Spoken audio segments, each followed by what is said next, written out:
Bapak Pendidikan Indonesia.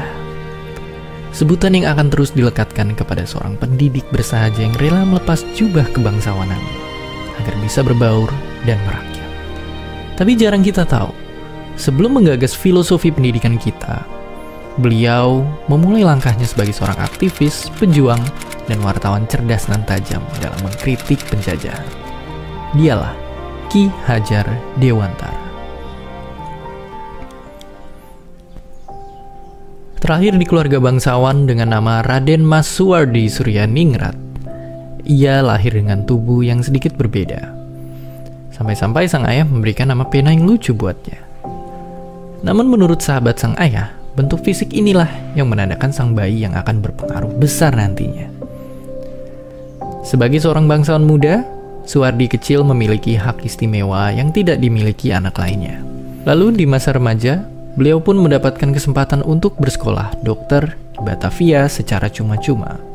Namun dikarenakan tubuh yang sakit-sakitan, beliau harus tidak naik kelas dan dicabut beasiswanya.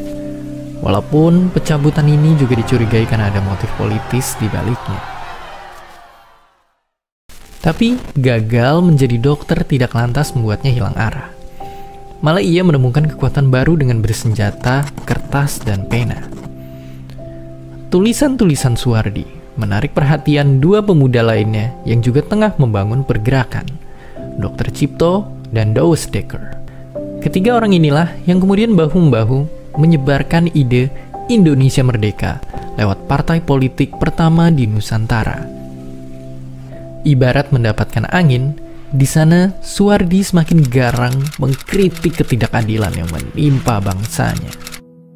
Puncaknya, ia menuliskan sebuah kritik tajam yang ditujukan kepada bangsa penjajah.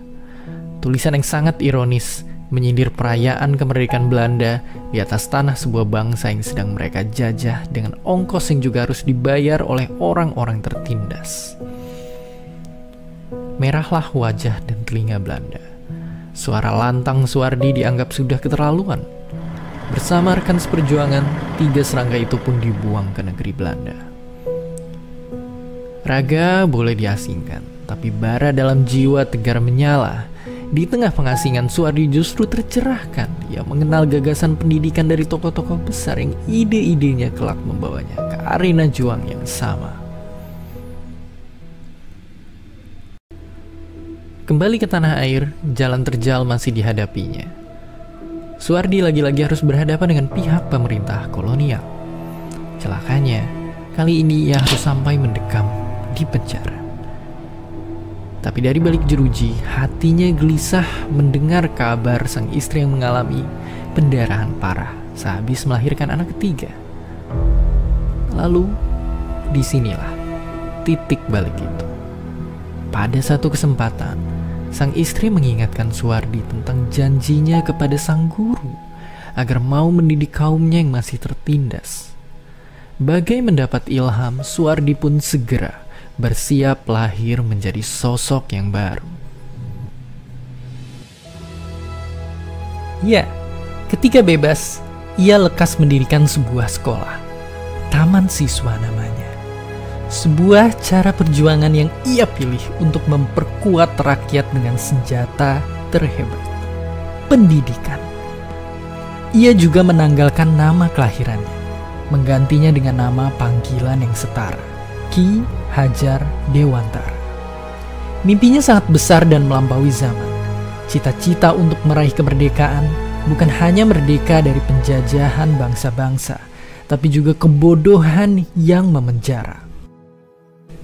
Inilah sumbangsih terbesar yang membuatnya dikenang sebagai Bapak Pendidikan Indonesia kelak. Perjuangan melawan penjajah tidak melulu dengan senjata.